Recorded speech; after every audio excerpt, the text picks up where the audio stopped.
fried chicken. Mga condiments. May mga chili garlic.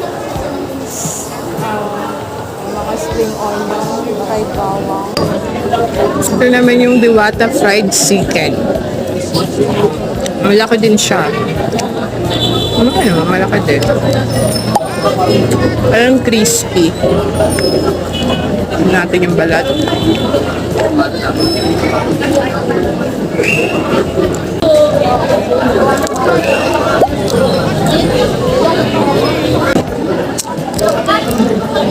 Ito yung makurot. Kurutin natin. Yung laman. Wow. Ang init. Ooh.